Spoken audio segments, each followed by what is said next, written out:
वेद उस तक पहुंचता उससे पहले दैविक मुस्कुराते हुए ही बोला, कभी फुर्सत में मिलना दोस्त, अभी बहुत काम बाकी है।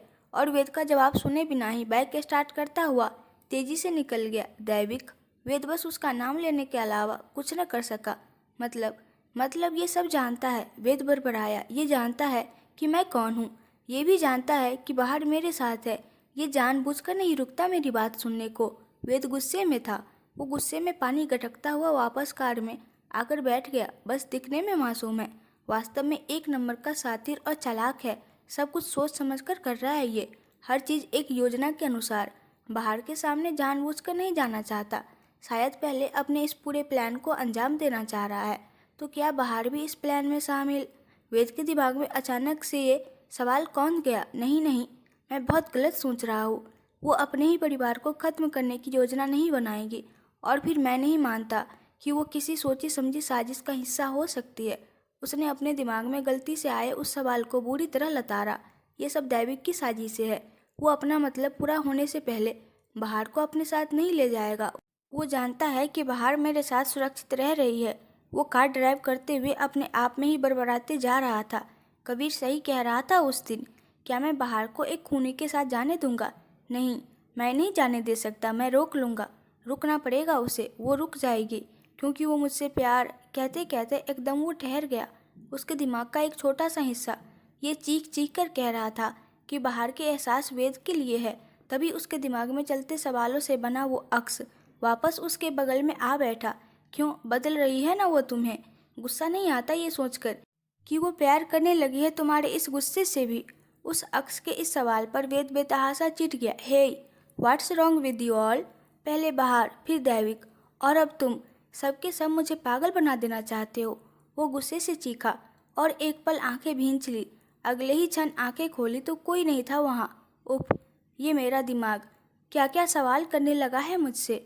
उसने अपनी हथेली बालों में रगड़ी और ड्राइव पर ध्यान देने लगा। मत जाने देना उसे, नहीं तो ऐसा लगेगा जैसे कुछ खो दिया हो तुमने। वेद ने घूरते हुए वापस अपने बगल में देखा। कोई नहीं था। ये क्या, इस बार कोई नहीं दिखा? मतलब दिमाग नहीं बोला? वेद बड़बड़ाया। वो वाकई पागल सा हो चुका था। इसी पागलपन के चलते उसने अपने दिल पर हाथ रखा। अब तुम भी बोलने लगे? वो पागलों जैसे अपने दिल पर हाथ रख बोला, जैसे दिल से बात कर रहा हो। उसे कोई इस वक्त देखता तो अब तक पागल करार दे चुका होता। फिर उसे भी एहसास हुआ कि वो क्या हरकतें कर रहा है ये। उसने सिर झटका, जैसे किसी ने उसे ये सब करते देखा तो नहीं। और अब पूरा मन ड्राइविंग पर लगाकर घर आ पहुंचा। उसे लौटने में 1 बज गया था, लेकिन आकर देखा तो बाहर अब तक जाग रही थी। हॉल में बैठी थी चुपचाप। रोज तो सो जाती है, आज क्यों जागी है फिर? वो बड़बड़ाते हुए अंदर बढ़ा। एक टीवी नहीं लगवा सकते इतने बड़े घर में तुम? बाहर ने आते ही शिकायत की। वेद ने उसकी बात सुनकर आश्चर्य से हॉल में लगी घड़ी को देखा। रात के 1 बजने ही वाले थे। तुम कल सुबह 10 बजे तैयार रहना। वो बिना किसी भाव के बोला। क्या हम कल कहीं घूमने जा रहे हैं? तुम तो अगले हफ्ते लेकर चलने वाले थे ना मुझे। वो खुशी से बोली। मैंने कब कहा कि हम घूमने चल रहे हैं? वो अब गंभीर होकर बोला और सोफे पर आ बैठा। तुमने ही तो कहा कि कल सुबह तैयार रहो। वो नासमझी से बोली। हाँ, तैयार रहना, तुम्हें पागल खाने छोड़कर आना है। वो एकदम से बोला तो बाहर मुंह फाड़े उसे देखने लगी। तुम मुझे पागल समझते हो? मैं पागल लगती हूँ तुम्हें? वो अपनी उंगली से खुद की तरफ करती हुई बोली।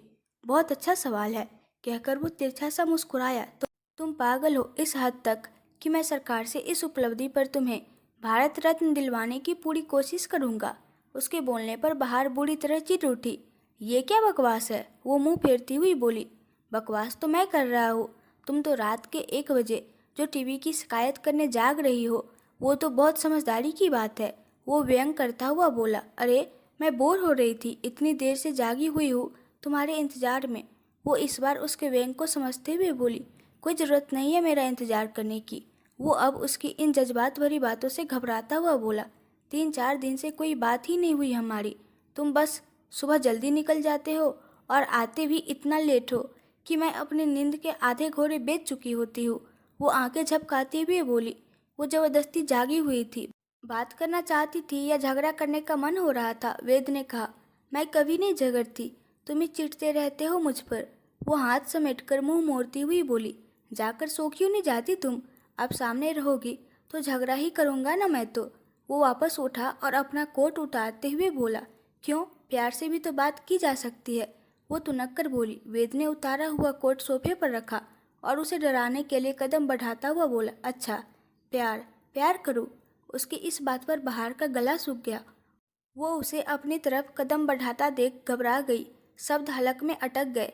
नहीं, प्यार प्यार नहीं, प्यार से बात, वो अटकते हुए बोली। वही वेद अपनी निगाहें उसी पर जमाते हुए आगे बढ़ रहा था। उसे ऐसे देख बहार की पलकें झपकना भी बंद हो गई थी। वो धीमे धीमे उसकी तरफ कदम बढ़ा रहा था। बहार से कुछ बोलते नहीं बना। उसे कुछ नहीं सूझा तो उसने अपनी दिशा पलटी और उल्टे पांव कमरे की तरफ लगभग भागती हुई चली गई और फटाफट कमरा बंद कर लिया। वेद उसे यूं भागते देख हंस पड़ा। ओह गॉड, ये लड़की। कमरे में बाहर डरी हुई सी खड़ी थी। उसे जब वेद की हंसी की आवाज़ आई तो उसे वेद की शरारत समझ आई। वो एक बार फिर अपनी बाहें चढ़ाती हुई कमरे से निकली, जैसे वेद से युद्ध करने जा रही हो। तुम जानबूझकर कर रहे हो ना ये, जानबूझकर मुझे डरा रहे थे। उसकी आवाज़ सुनकर वेद पलटा। वो अभी भी हंस रहा था। तो तुम्हें क्या लगता है मेरी नीयत बुरी हो सकती है? वो एकदम से गंभीर हो गया। नहीं, वो हड़बड़ाई। तुम्हारी नीयत तो क्या, निगाह भी कभी बुरी नहीं हो सकती। उसने समझाना चाहा कि वो वेद के बारे में इतनी बुरी राय नहीं रखती। वेद मुस्कुरा दिया। जाओ सो जाओ जाकर, वेद ने कहा तो बाहर चुपचाप जाने के लिए मुड़ गई, लेकिन वो अपना दिमाग खुजा रही थी। अभी क्या ये भारी भरकम शब्दों वाली लाइन बोली मैंने, मुझे खुद ही समझ नहीं आई। वो अपने आप में बड़बड़ाई। जो वेद ने सुन लिया उसे एक बार फिर हंसी आ गई, लेकिन वो हंसा नहीं जब तक कि बाहर कमरे में दाखिल न हो गई। वो फिर दबी सी आवाज़ में हंस दिया। आई जस्ट लव हर। उसके मुंह से हंसी के साथ हल्के से अल्फाज निकले तो वो खुद चौंक पड़ा और एकदम से खांसने लगा। उसने अपने एक हाथ से अपना सिर और दूसरे हाथ से सीना सहलाया। अभी क्या बोल दिया उसने? I just love her reaction. उसने एक अल्फाज और जोड़कर अपनी बात ही बदल दी, जैसे खुद को ही सफाई दे रहा हो कि उसका ऐसा वैसा कोई मतलब नहीं था। वो अपनी ही नज़रों से बचने की कोशिश कर रहा था। अब तो फटाफट कमरे की तरफ चला गया। अगले दिन शाम को बाहर खाना बना रही थी, लेकिन सिर्फ अपने लिए, क्योंकि वेद तो आधी रात गए घर आता था कुछ दिनों से। तभी डोरबेल बजी। इस वक्त कौन, चोर तो नहीं आ गया?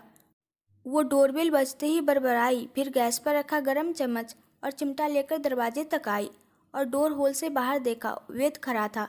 उसने चम्मच और चिमटा एक हाथ में पकड़ा और दूसरे हाथ से जल्दी से दरवाज़ा खोला। तुम आए हो, मुझे लगा चोर है। बाहर चैन की सांस लेती हुई बोली। तुमसे इन्हीं बातों की उम्मीद की जा सकती है। इतना ज़्यादा दिमाग भी नहीं देना चाहिए था भगवान को तुम्हें।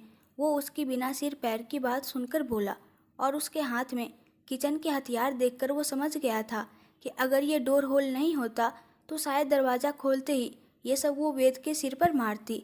बाहर ने देखा कि वेद के साथ दो आदमी और थे जो एक बड़ा बॉक्स पकड़ लाए थे। तुम टीवी ले आए? वो बॉक्स देखकर चौंकी भी और चहक भी उठी। हाँ, अभी मत छेड़ना, मैं बाद में सेटअप करवा दूंगा, वेद ने उसे समझाया। वो दो आदमी टीवी रखकर चले गए। मुझे लगा नहीं था कि मेरी ख्वाहिश इतनी जल्दी पूरी करोगे तुम। वो अपनी आंखों में चमक भरती हुई बोली। तुमने इस घर के लिए कुछ मांगा तो मुझे लगा कि ले आना चाहिए। वो उस बॉक्स पर से टेप हटाता हुआ बोला। है इतना प्यार? वो एकदम से बलाई लेती हुई बोली। तो वेद की निगाहें उसकी तरफ घूम गई। प्यार? हाँ, वो उसे देखते हुए बोला। नहीं, उसकी बोलती एक बार फिर बंद हो गई। रात की बात जो याद आ गई थी।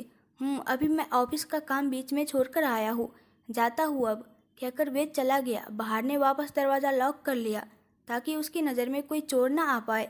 दिन गुजरते गुजरते वो दिन भी आ गया जिसका बाहर बेसब्री से इंतजार कर रही थी। उसे आज वेद घुमाने ले जाने वाला था, लेकिन शाम के वक्त अभी वेद ऑफिस से लौटने वाला था क्योंकि शाम हो आई थी। कबीर और माधव भी साथ जाने वाले थे। बाहर तो कमरे में ही व्यस्त थी। वेद ऑफिस से लौटा, साबर लिया और सिंपल से पैंट शर्ट पहनकर रेडी हो गया। कबीर और माधव हॉल में ही थे। अरे आ गए तुम लोग, बाहर कहाँ हैं? वेद ने पूछा। वो तो हमें यहाँ बैठाकर ही कमरे में चली गई, पता नहीं क्या कर रही है ऐसा, माधव बोला और वापस फोन देखने लगा। वेद अब उसके कमरे की तरफ बढ़ गया। देखा तो बाहर वो सारे कपड़े बिस्तर पर बिखेरे बैठी थी जो उस दिन उसने वेद के 44,000 उड़ाकर खरीदे थे। ये क्या है, तुम्हें तैयार भी होना है या नहीं, या हम तीनों जाए अकेले? वेद उसके कमरे की हालत देखकर बोला। मैं कौन से कपड़े पहनूं और कौन से लेकर चलूं? समझ नहीं आ रहा। उसने वही लड़कियों वाला रोना रोते हुए कहा, मेरी शादी में नहीं जा रही हो जो कपड़े लेकर भी चलोगी। रात तक वापस लौट आएंगे हम। वेद उन कपड़ों को एक साइड करता हुआ बोला, तुम्हारी शादी, वो एकदम से बोली। तो वेद को अपना ही सिर पीटने का मन किया। अभी वो फिर कुछ उटपटांग बोलने लगती उससे पहले, ये सूट अच्छा है, तुम ये पहनकर चलो और जल्दी थोड़ा। वेद ने उसकी बातों से बचने के लिए बात बदली और उसे सूट पकड़ाकर बाहर चला गया। बाहर ने देखा, वो लाइट ग्रीन कलर का गोल घेरे वाला सूट था। वो उसे देख मुस्कुराई और बाथरूम में चली गई। वेद हॉल की तरफ आया। कबीर और माधव आपस में कोई प्लान बना रहे थे। वेद को आते देखकर कबीर ने माधव को कोहनी मारकर इशारा किया, जैसे वो उसी के आने का इंतजार कर रहे थे। तेरी तो लाइफ सेट है कबीर, अब शायद मेरी भी हो जाए। माधव थोड़े ऊंचे लफ्जों में कबीर से बोला। वो वेद को सुनाकर बोल रहा था। वेद उनके पीछे था। उसने अपने कदम रोक लिए। सोफे पर बैठा कबीर बोला, वो कैसे? तुझे एक राज की बात बताऊँ? माधव थोड़ी धीमी आवाज में बोला और कबीर के कान की तरफ झुक गया। हाँ, कबीर बोला। वेद चुपचाप उनकी बात सुन रहा था। उसे उनकी बातें सामान्य लग रही थी। वो बाहर के कमरे की तरफ देख रही थी। बाहर बहुत प्यारी है ना? माधव मंद मुस्कुराता हुआ एकदम कबीर से बोला। तो वेद का ध्यान उन दोनों पर और उनकी बातों पर चला गया। हाँ है तो, कबीर ने सहमति जताई, जैसे ये सब वेद को सुनाने के लिए ही था। माधव फिर बोला, देख, तेरी सीट नेहा के साथ फिक्स है। वेद का शादी वादी का इरादा होगा नहीं, और दैविक आया तो बाहर को सच बता देंगे, ही इज अ क्रिमिनल, तो वो उसके साथ भी नहीं जाएगी। बचा कौन? मैं यार, कहकर माधव ने अपनी कॉलर उठाई। वही वेद के होश उड़ गए। पता नहीं क्यों, लेकिन उसे ये बात बिल्कुल पसंद नहीं आई। सही है यार, बाहर की लाइफ भी सही हो जाएगी। कबीर ने उसकी बात का समर्थन किया। बस कुछ दिन, मैं बात कर लूँगा बाहर से। माधव उठती हुई आग में घी डालते हुए बोला। इसी के साथ वेद कदम बढ़ाता हुआ उनके सामने आ गया। तो वो दोनों एकदम से चुप हो गए और ऐसे दिखाने लगे जैसे उन्हें पता ही न हो कि वेद तब से उनके पीछे खड़ा था। हे, क्या क्या बात कर रहे हो तुम दोनों? वो अपने सूखे हुए गले को तर करता हुआ बोला। हे, ये सब तो तू तब बोलता है ना जब गुस्से या गंभीरता की कोई बात हो। अभी इसका यूज क्यों? कबीर ने उसे छेड़ने के इरादे से जानबूझकर सीरियस शक्ल बनाकर कहा। वही वेद उसकी बात सुनकर चुप रह गया। बोल, कोई बात हुई क्या? कबीर ने फिर पूछा। कुछ कुछ बात कर रहे थे अभी तुम दोनों। वेद ने उसकी बात को परे छोड़ अपनी बात रखी। कुछ भी तो नहीं, तूने कुछ सुना? इस बार माधव बोला। नहीं, वो बस लगा जैसे दैविक का नाम लिया हो तुमने। वेद हिचकिचाते हुए स्पष्ट नहीं कह पाया। वो तो हम कह रहे थे कि आजकल दैविक की कोई न्यूज नहीं मिल रही सुनने को। माधव जानबूझकर नजरें चुराकर बोला, जैसे जता रहा हो कि वो झूठ बोल रहा है। वो शायद बाहर का नाम भी आया मेरे कान तक। वे चाहता था कि माधव जो सोच रहा था वो एक बार उसे भी कहे। हाँ, शायद लिया हो। अब जहाँ दैविक की बात हो वहाँ बाहर का नाम तो आएगा ही। आखिर दोनों जुड़े हैं एक दूसरे से। कबीर उसको और सुलगाने के लिए बोला। ऐसा वैसा कुछ नहीं है। वेद बड़बड़ाया। हाँ, जोर से बोलना। माधव अपने कान पर हाथ रखकर बोला। नहीं, कुछ नहीं, वेद बोला, क्योंकि बाहर तैयार होकर आ रही थी वही सूट जो वेद ने उसके लिए पसंद किया था। बालों को तो वो हमेशा ही खुला रखती थी, सो आज भी थे, लेकिन आज अच्छी तरह से संवारे हुए थे। बाकी दिन बिखरे ही रहने देती थी। होठों पर लिपस्टिक भी नहीं थी, बस शायद लिप बाम, जिससे होठ हल्के से चमक रहे थे। हाँ, उसने काजल जरूर लगाया हुआ था आंखों में भी, और शायद उसी काजल से ही माथे पर छोटी सी बिंदी भी बनाई थी। पहली बार प्यारी लग रही थी वेद को वो। हाँ, वो हमेशा ही लगती थी, लेकिन शायद आज कबीर और माधव का प्लान काम कर गया था और वेद को एहसास हो रहा था कि वो प्यारी लग रही है। वो उनकी तरफ आ रही थी और वेद उसे अपलक देखे जा रहा था। वाह, बहुत प्यारी ड्रेस है, और उससे प्यारी तुम। बाहर के आते ही माधव बोला। वेद ने अपनी पलकें झपकाई। माधव की बात का समर्थन करता हुआ कबीर भी बोला। I agree. ये लाइट ग्रीन कलर वाकई फब रहा है तुम पर। शुक्रिया तुम दोनों का। वो मुस्कुराती हुई कबीर और माधव से बोली, फिर वेद की तरफ मुड़ी। चले? खैर, वेद उनमें से नहीं था जो होश खोकर किसी पर से नजरें नहीं हटा पाए, तो उसने आगे देखते हुए जवाब दिया, चलो। वो चारों निकल गए। माधव और कबीर आगे चल रहे थे, बाहर उनके पीछे और वेद बाहर के पीछे। बाहर एक बार फिर चिढ़ रही थी, क्योंकि कबीर और माधव ने उसकी अभी तारीफ की, लेकिन वेद ने तो एक लफ्ज भी नहीं कहा। अरे ज़्यादा कुछ नहीं तो नाइस ड्रेस इतना ही कह देता, वो मन में सोच रही थी। फिर उसे याद आया कि वेद ने उस वक्त भी तारीफ नहीं की थी जब कबीर के एंगेजमेंट में उसने साड़ी पहनी थी। फिर आज तो उसने बस सादा सा सूट पहना था। हाँ, उस वक्त काफ़ी सोच विचार के बाद उसने इतना कहा था कि बाहर सुंदर लग रही है, और फिर वो खुश भी हो गई थी अपनी तारीफ समझकर। लेकिन वेद ने कहा था कि उसे तारीफ करना नहीं आता, बस जो लगा वो कह दिया। बाहर के पीछे चल रहे वेद ने कुछ कहने के लिए मुंह खोला तो बाहर अपने विचारों की रेलगाड़ी से नीचे उतरी। बाहर वो धीरे से बोला, हाँ। वो रुकी नहीं, बस अपनी चाल धीमी कर ली। वेद उसके बराबर में चलने लगा। वो आज मुझे समझ आया कि वो बोल रहा था कि बाहर ने टोका। क्या समझ आया? यही कि तुम गुस्सैल हो, हैं? वेद बुरी तरह चिढ़ा। वो तो उसकी तारीफ करने वाला था। हाँ, उसे ये आता नहीं था, लेकिन वो कोशिश करने ही वाला था कि तारीफ के लिए लफ्ज ढूंढ सके। लेकिन बाहर तुम्हारे बारे में कुछ अच्छा बोला ही नहीं जा सकता। तुम्हें पागल लड़की कहो, वही सही लगता है, वो चिढ़ते हुए बोला, और आगे बढ़कर कार तक आ गया। क्या ये कुछ अच्छा बोलने वाला था? मतलब तारीफ? बाहर को जैसे यकीन न हुआ हो। वो भी कदमों को तेज करती हुई कार तक पहुंची। वेद ने देखा कि कबीर ड्राइविंग सीट पर जा बैठा है और माधव पीछे। अब वेद का मन छिन भिन हो गया कि आखिर वो कहाँ बैठे, क्योंकि अब बाहर के साथ तो नहीं बैठ पाएगा। हाँ, बाहर के साथ बैठने की इच्छा कब और क्यों जागी मेरे मन में?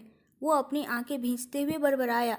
उसे खुद भी अपना मन अजीब लगा, क्योंकि उसके मन ने ये सब सोचने के लिए उसकी अनुमति तो ली नहीं थी। बैठो दोनों, देर क्यों कर रहे हो? कबीर बोला, क्योंकि वो दोनों ही कार में नहीं बैठे थे। वेद तो निष्कर्ष निकालने में लगा था कि कबीर के साथ आगे बैठे या माधव के साथ पीछे। और बाहर वो तो अपनी तारीफ की ही सोच रही थी। उसने मौका जो गवा दिया था वेद से उलझकर पीछे ही बैठ जाता हूँ, बाहर आगे बैठ जाएगी कबीर के साथ। वो निष्कर्ष निकालता हुआ माधव के साथ पीछे बैठ गया। बाहर आकर कबीर के बगल में बैठ गई। कबीर मन ही मन मुस्कुराया और तभी माधव बोला, यार कबीर, आज न मुझे ड्राइविंग करने का मूड हो रहा है। एक काम कर, तू पीछे आकर वेद से बातें कर, मैं ड्राइव करता हूँ। वेद ने जल्दी से कहा। नहीं। क्यों नहीं? माधव ने उसे घूरा। कबीर, चल यार, बहुत लेट हो रहा है पहले ही। वेद उसकी बात का जवाब दिए बिना कबीर से बोला, और कबीर ने कार की बातचीत हवा से करवा दी।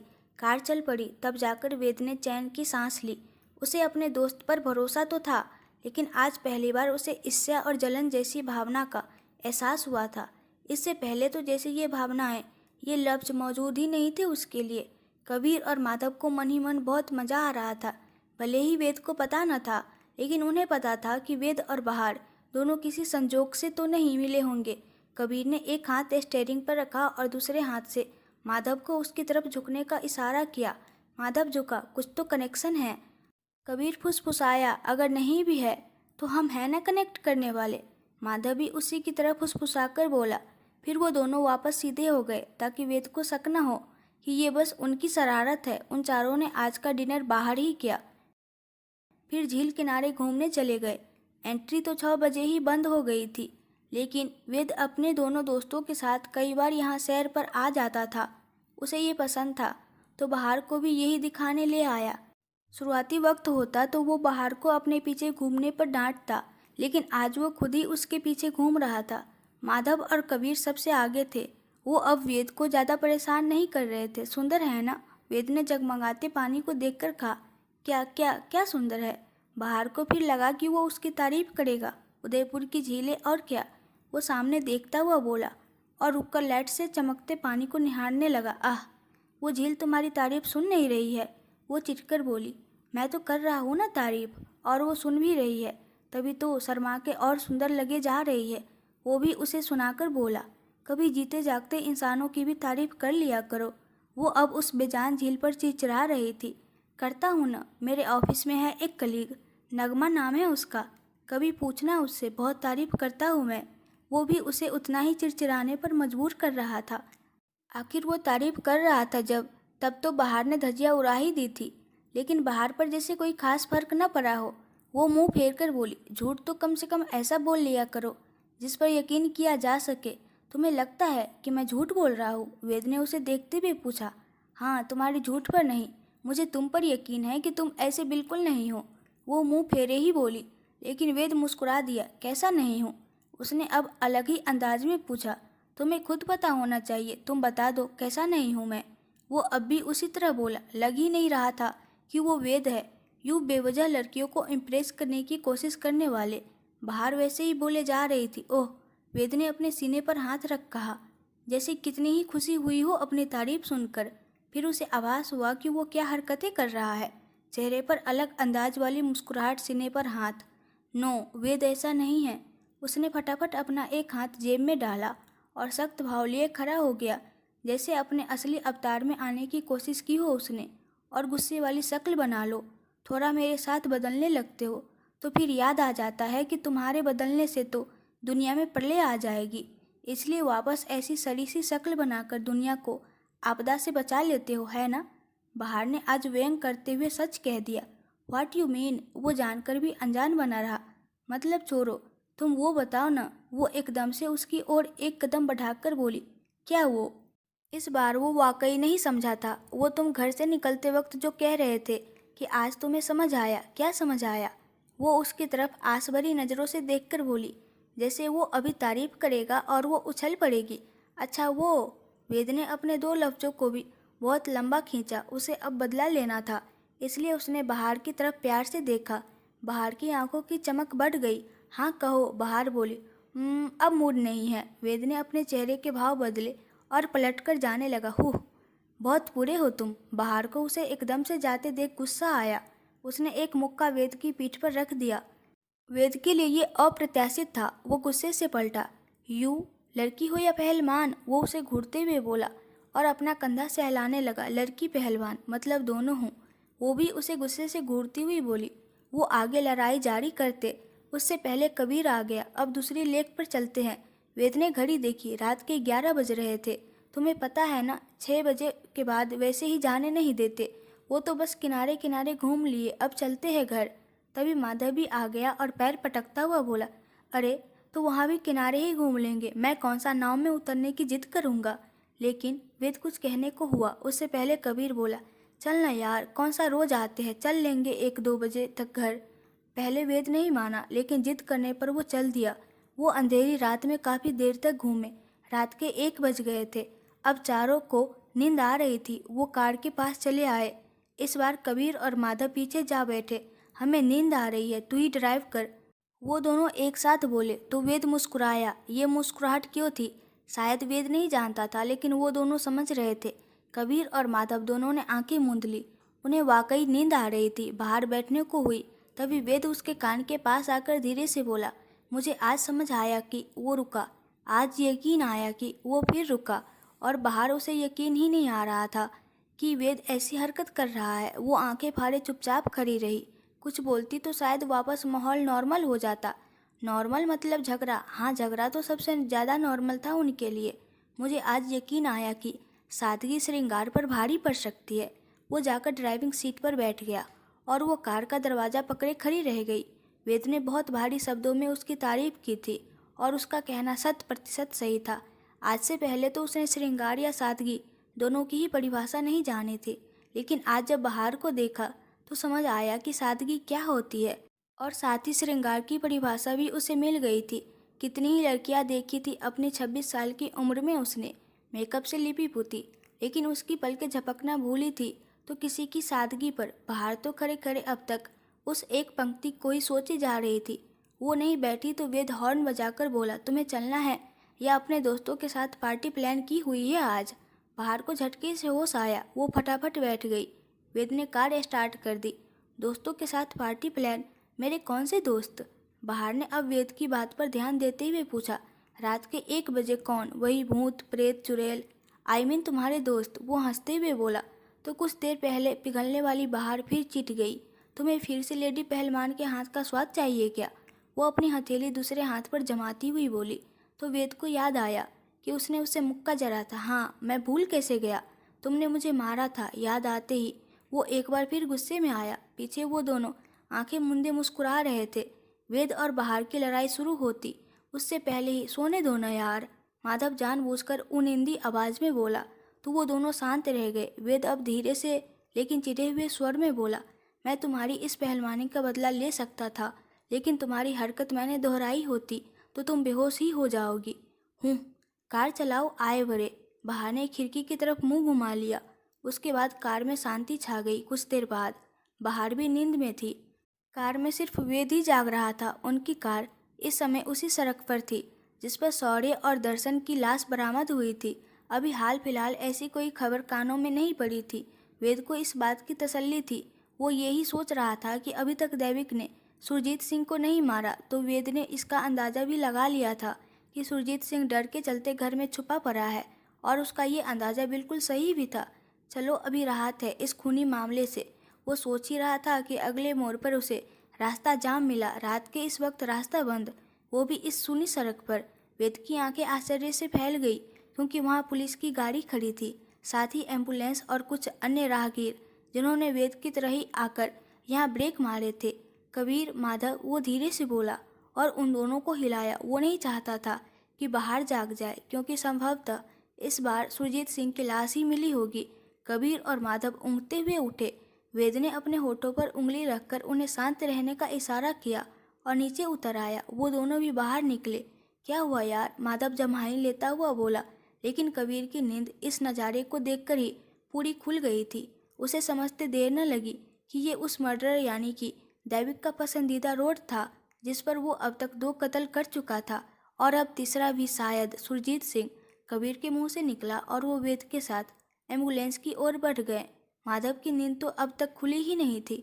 वो कार से लगकर सुस्ता रहा था। वेद और कबीर एम्बुलेंस से थोड़ा दूर खड़े रह गए क्योंकि बाकी लोग भी रास्ता रुकने के कारण वहीं खड़े थे।